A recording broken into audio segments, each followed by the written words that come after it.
So I have had cameras all my life and been taking pictures all my life. So started off with a Kodak Brownie box camera. I moved on to my father's hand-me-down Zeiss film camera. That was very nice when he got a new one. Then on to the Canon film, the Nikon film camera.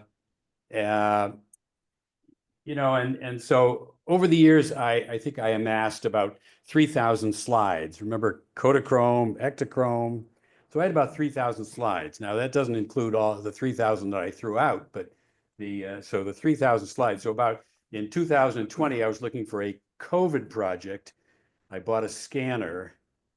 I sat down and scanned all of my slides over 3 months, only 3 months. And it was really a fun project going back, reliving that, but editing each one of those, straightening them, cropping them, changing the lighting. It was a great project. So now all my slides are digitalized. Everything is digital. So onto the digital cameras, and now I have the Nikon D90, the Nikon camera, and I also on the layout have used the Nikon. And then I have always had a point and shoot for travel. So, trips and travel. This is a very nice Canon point and shoot, and I've tried that. It gets into the layout a little bit better. But now I've really gone on to the iPhone or equivalent. You may have the equivalent, and I think that's what I have enjoyed doing this past year. So depth of field, back to depth of field, that challenge. The distance between the nearest and farthest objects, they're acceptably sharp focus. Now, when we take portraits, we can have a shallow depth of field. We don't need the front in focus. We don't need the background in focus. You just need the person, the portrait in focus. But our model layouts, the photography is very different where we want depth of field. Now, it could be as short as a 2-foot shelf layout, or then you get into 6-foot, 8-foot, 10-foot, 12-foot as you look down a rail line, as you look down the railroad tracks. How do you get all of that in focus? And it comes down to lens aperture. So if you're using one of these big clunky cameras, you want, your lens aperture very small. That gets to the pinhole, and that's what the pinhole camera is. So the lens opening, and that is so that all of those straight lines of light come in straight, and that's where you get the sharp focus rather than from different angles, and that makes for the blurrier focus. But so the lens aperture getting tiny, that's a very high f-stop on your camera. Now, as you shut down the lens, you get less light in, so you need a much longer shutter speed, and obviously you need a tripod and longer shutter speeds.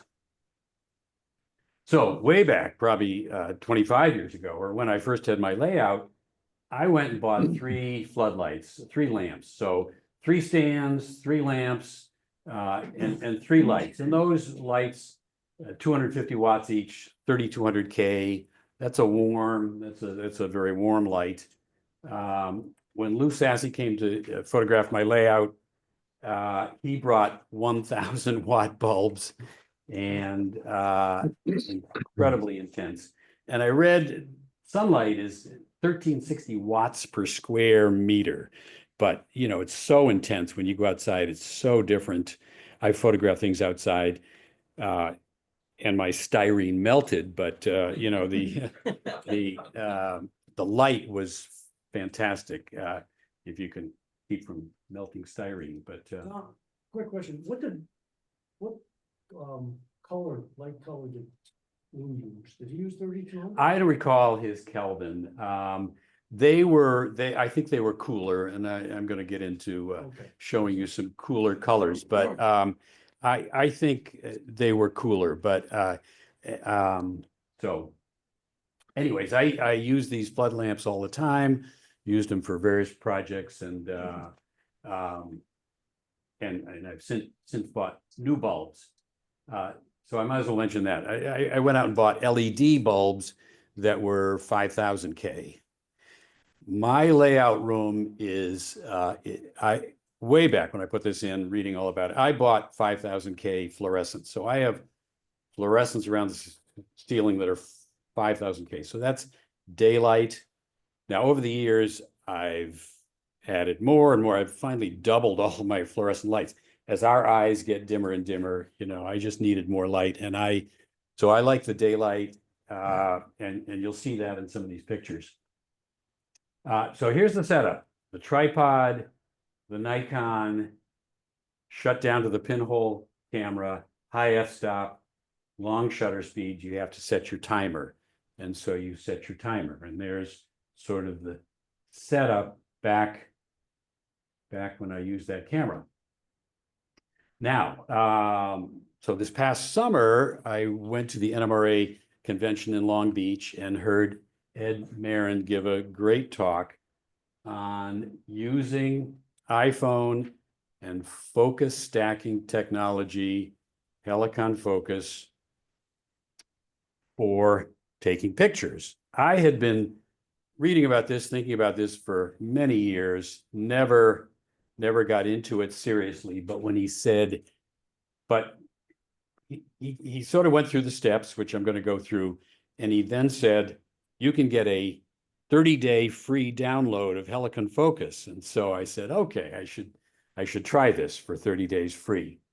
And so, I mean, here's the difference of trying to get the Nikon into your layout or not using your iPhone on a stand, and I'll show you the stand. The center of the lens is certainly lower. You're going to get more prototypical pictures of engines, and down lower at the level of a HO person's eye. But so that's the difference there. So the iPhone definitely has its cons, but the pros are that it's small, fits in the layout. You may have one lens, 2, 3, 4, for better focusing. Mine has 2 lenses, and that works great. I don't think it matters how many lenses you have, but it allows you to get that lower point of view, better sort of, you're getting low and tight, and a realistic perspective from that. But the cons are it still has that shallower depth of field that you would like in layout photography. So that's where focus stacking comes in. I always thought it was called photo stacking, but it's focus stacking. And so this allows you to take multiple shots. Each one's focused at a different point in your scene from front to back. And then you use your computer to mesh all these together, to align and stitch all these together, and where you get the nice photos. Now, I think this technology has been used for a long time with macro photography, micro photography, and that's where you try to get extreme close-ups with very small objects, jewelry, products, flowers, and make them appear very large. But so you can get these beautiful pictures. You get online, and you can see these beautiful pictures of very close-ups, and this focus stacking technology is used for this. And so just going back, if you want to get into this technology, realize that you can not only take pictures of your layout, but you can take pictures of your wife's flowers and in her garden, and you can do all sorts of fun things with focus stacking. Yes. If you're using multiple floodlights, how do you handle the conflicting shadows? Right. That's the artistic side of the talk, which I'm not going to get into. That's what you have to decide. Do you put, you have a smaller spot on your object, you have them directed from one point of view, or multiple, and try to not have too many shadows at all. And Photoshop. we're going to get into that. So here's what you need to set up to do this project. So your iPhone with focus stacking software, and Ed recommended Camera Pixel Pro, $7.99 in the App Store. I'm gonna bring that up here. I've got some pictures of it. So Camera Pixel Pro, obviously your tripod or your stand or your beanbag. Now, here is this Arnold stand. It's metal, it's heavy, it doesn't fall over. It's very versatile, it moves around, and it's metal. And Ed suggests make sure you put some masking tape on the foot, because when you lay this on your tracks, you don't want everything to short out. So you put masking tape down there, and you can get right in there, and this fits your camera in any dimension that you want. And $27 on Amazon. Now, my holdup was, how do I take the picture? Well, you have to use the remote shutter. And remote shutters are really inexpensive. I think I paid $8 for a package of 3 on Amazon, connected by Bluetooth. You push the button, that takes the pictures. You don't have to touch the screen. You don't want to touch the screen. You want this camera to just do all its work by itself. And now, this could be used for other cameras. I haven't experimented with other cameras that have Wi-Fi or YouTube or something like that, but it's very handy for obviously the smartphones. And lastly, the computer, the focus stacking software. He said there are different programs, Helicon Focus, a very popular one, and again, free software for 30 days. And this is the slide that if you want to take a picture of, this is where all the equipment that you need. But before I downloaded my 30 days free, I made sure I had everything ready. I bought all these things. I was ready. I was ready and was thinking about what scenes I wanted to do over 30 days. And 30 days is a lot of time, but you have that information. You buy all those things before you download it. All right. So now here's the setup: lights, camera, action. And so tripod can mount on the stand can mount on the tripod and hold your camera, or it can go. I'll have some pictures of it in the layout. So here's Camera Pixel Pro, and 2 versions, Lite and Pro, and certainly so it just has an icon here. And I push the button, and that'll bring up the thing. But we'll get into that. So here it is in the layout, and again, you can move it around and organize the scenes whatever way you wish. But that's the idea of the ease of using this. The camera stand, is that magnetic or just a kickstand? How to attach the camera? No, how's that stand attached to your layout? It's just a kickstand holding it up? Or This is it a magnet just up? just like this. Just keeps it up. That's it. It's metal. It's It's heavy heavy. enough that it keeps it up. Yeah, and so no problems whatsoever. And so whatever way you want to do it. So there are other lighter weight ones, plastic ones, etc. And I didn't go for those. So this holds it in place great. All right. Step 1, find your scene. Set up your lights if you need them. Again, you saw I have 5,000K. I have a lot of light in my layout room. Open up your Camera Pixel Pro. On the top bar, you're going to have flash. You want the flash off. You can have a histogram. You're going to have JPEG or TIFF. You can change that JPEG to TIFF. We'll talk about that a little later. At the bottom bar, you've got all of these things. You've got Oh, just lost my light. Probably the batteries are heading south. You've got Kelvin, ISO, EV, shutter speed. AF. These are not things you have to play with. The Kelvin is interesting, and I was going to use that to say that I think says 4670 or Is it there? yeah, 4670. So that's a little less than 5,000 of my lights.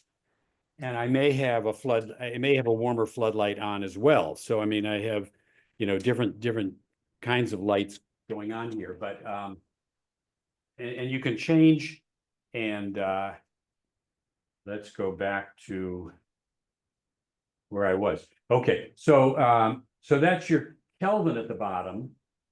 Yep, there you go, Kelvin. Now, at the bottom here, you've got let me go back. So I have floods that are 3,200, or I have my new LED lights that are 5,000. So, I'll play around with that. Now at the bottom row, you've got two things, mode and set.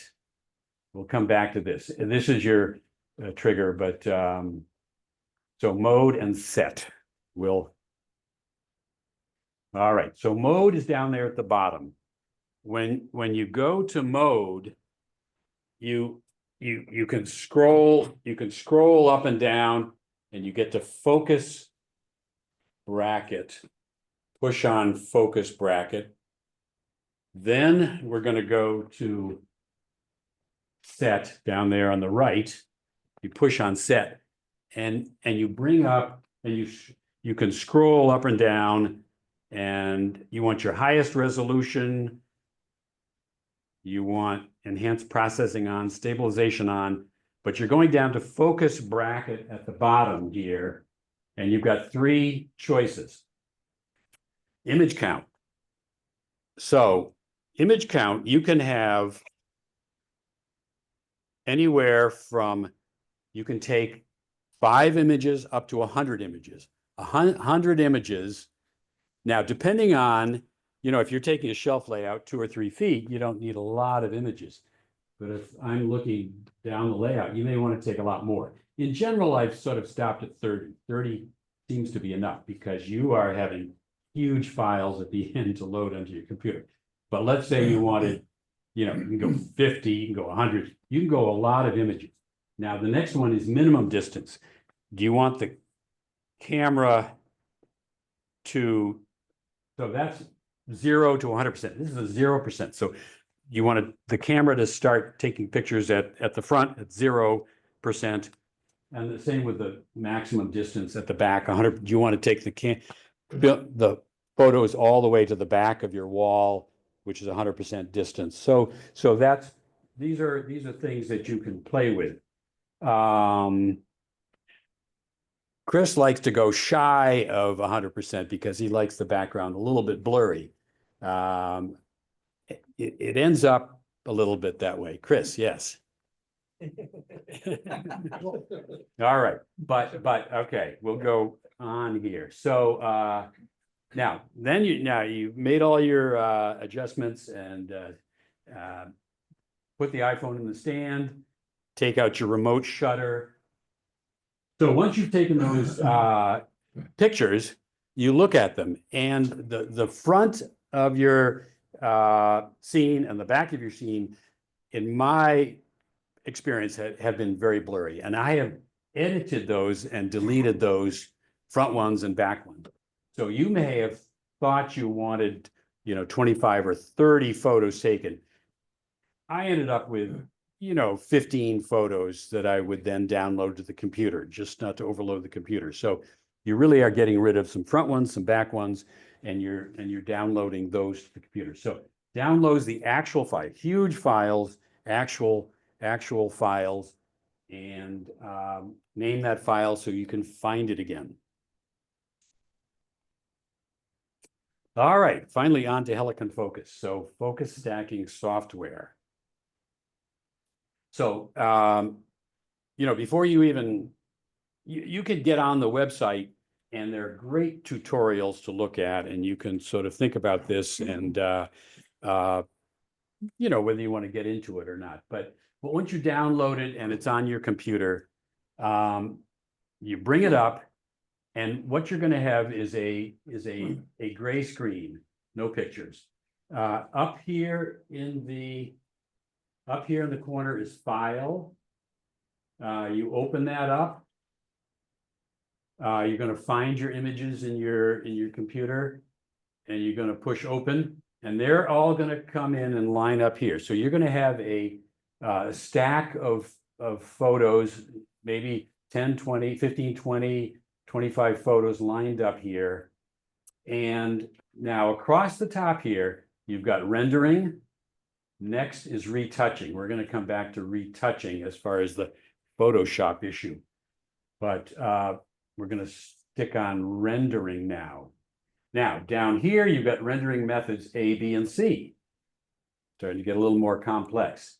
So rendering methods, average, A is average, B is depth, C is pyramid, and there's no strict rules as you get on the tutorials. There's no strict rules, which will be better. You know, they suggest try all three and see and so once you choose your A, B, and C, you push render and you get the output. You get your final photo, and these are the final photos over on the desk there. You get the final photo, and that's the output. Now, here are the three methods, and not something I could understand very easily. Method A computes the weight of each pixel based on its contrast, after which all the pixels from all the source images are averaged according to their weights. Doesn't do much for me. Method B, find the source image where the sharpest pixel is located and creates a depth map from this information. This method requires that the images be shot in consecutive order from front to back, and certainly that's what you do. Method C uses a pyramid approach to image presentation. It gives good results in complex cases, like intersecting objects. Yep, that's our layout. Edges, yep, that's our layout. Deep stacks, yep, that's our layout. But increases contrast and glare. You know, the only ones I could understand were methods B and C. I chose B, and I think trial and error. Now we get into the other interesting thing: JPEG, TIFF, RAW, and BM. BMP is an older system. You know, I'm sure I read about these in the past, but I certainly had quickly forgotten. But JPEG, I'm sure you all want to know what that stands for. Joint Photographic Experts Group. Very important. So compressible, smaller files, you lose some detail, but it's easily transmissible, and TIFF, tag image file format. Larger, richer, more detailed. That has all your pixels. TIFF is always better, but huge files. Any other comments on these? Do you want comments? Yeah, enlighten us. I'll try and do 60 seconds. All right. Okay, behind Tom. This image, that image, the logo. This is actually a PNG, Paul Nancy geode, which isn't up there. But what it comes down to is, where are you going to use it, or how are you going to view the picture? If you're building a website, you might take any of those pictures, and if you need a clear background, you'll do a PNG. Most of the time, JPEG is used by the camera, used by your computer, and you can print them out really nicely if you have a high enough resolution for photographs. If you have a tablet and you're looking at a slideshow. TIFF and RAW are very similar. They're enormous files, and they're to take that photograph and blow it up bigger than this. This is a hybrid photograph here. It was I believe it was a JPEG that I converted to a TIFF. which is kind of backwards. But it's a JPEG file that got saved as a PDF, which we're all familiar with. PDF is a vector graphic file. So as you enlarge it, it tends to stay together and stay sharp. And that's why I did that. But what it comes down to is TIFFs are huge. So unless you're planning on doing 11:14 picture as a gift to somebody, and printing it, you usually don't need RAW or TIFF. And a JPEG is probably just fine for 90% of the things we need. If you're doing web work, you go with JPEG or PNG, but you don't need a high resolution because all these computer screens on our phones are at the most 96 DPI, which is very small. And then you can keep the file small. I'm talking too much. Yeah, But thank you. I'm sorry. Tom, Yeah, couple comments. No, I've heard, and Chris, chime in on this. I've heard the JPEGs, every time you save them, they compress more. Is that true? yes. You lose They pixels. keep Yeah. losing. Lose, yeah.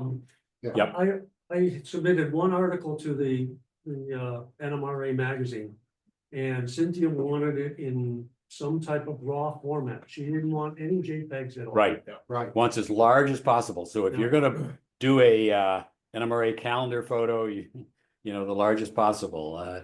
Magazine articles, editors like large as possible. Rich. The other thing that at the museum, all of our backdrops, I took photographs and had those printed. The printer requested specifically the TIFFs because our images there are about 8-9 feet long. So we took, and they were panoramic photographs, Yeah. but he wanted those in TIFF because of the large format they were printed in. So Right. Yep. All right. So remember, tag, image, file, format. There'll be a quiz afterwards. All right. So here are 3 photos and going through the process. I'll show you 9. So this picture has 9, I've only chosen the 9. So here you've got the foreground, grass, bushes, clear. Oh, come on.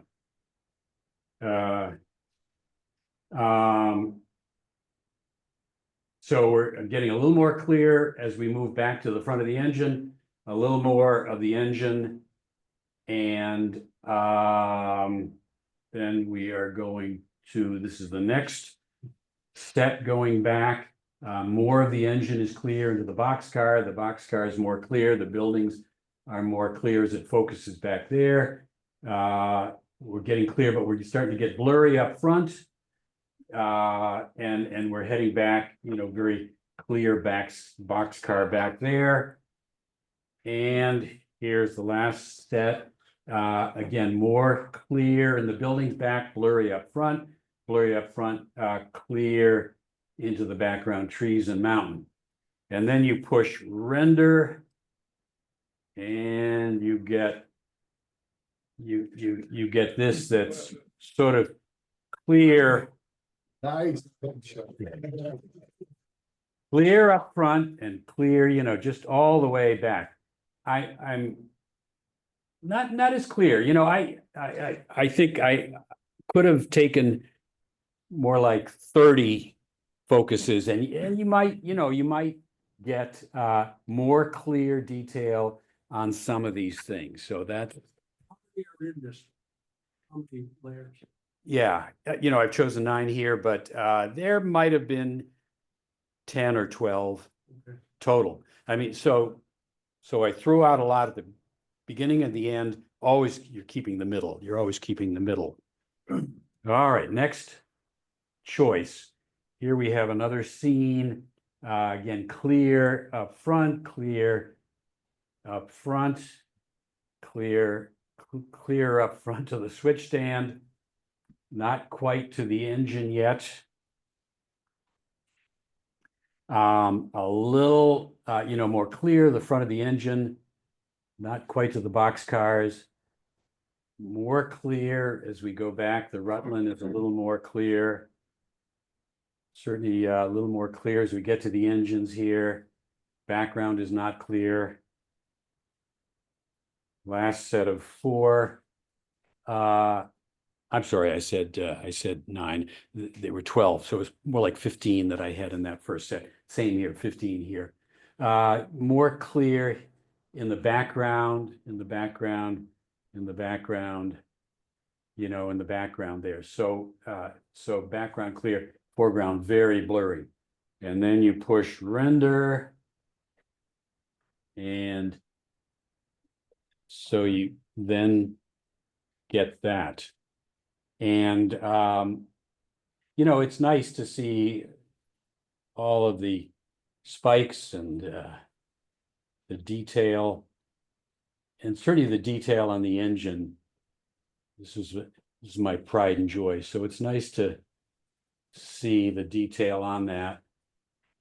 And, you know, you can see pretty good detail on numbers and all of that. So, so that worked out nicely.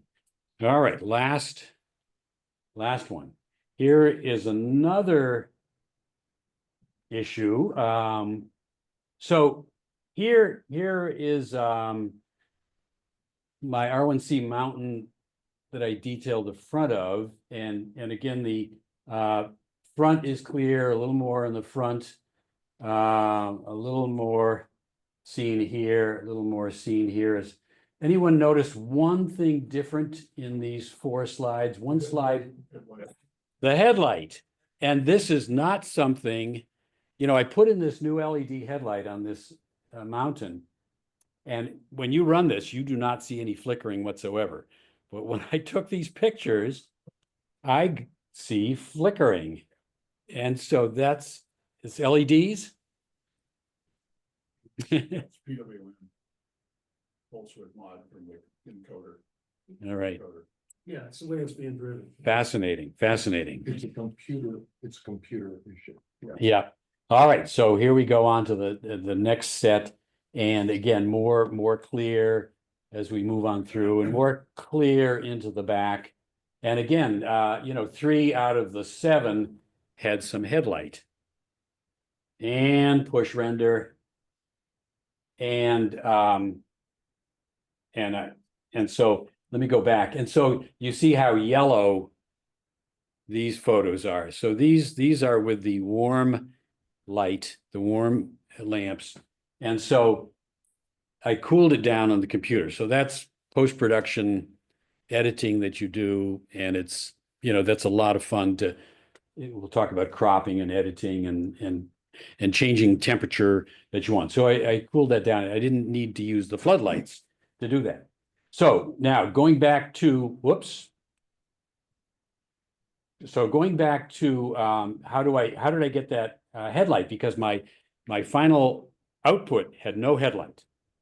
So you go back to that retouching button above the pictures, and you push on that, and you have 3 choices: copy from the source, cloning, or erase.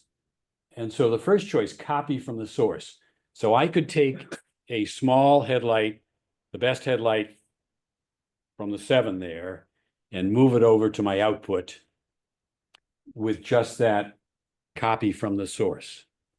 And now the cloning is great for bigger things. So if you have a multi-layer, multi-level layout, and you take a picture and you see wires hanging down and you see your upper level, you can clone that out by using that clone and move large patches of your sky around and cover those wires in that upper deck, and you don't need Photoshop. So it all does it in, I mean, this Helicon Focus has it. All right, whoops. So, and then when you've done all that, you can do your final straightening, cropping, changing lighting that you wish to do, your final editing, post-production. All right, that's it. So final, you know, the iPhone has become quite a nice camera, and you can get into all those different locations, and you can really get those clear, crisp, focused pictures, but it also shows the cobwebs. So, and I certainly had to redo one of my pictures because I had cobwebs. And so it will pick up but it really helps you perfect your modeling. So I think it's very easy to use. You still need the good lighting. And, you can really produce those bigger, nice pictures that you can send off to the NMRA for the calendar. But, you can also take the beautiful pictures of the flowers for your wife. So that would be fun.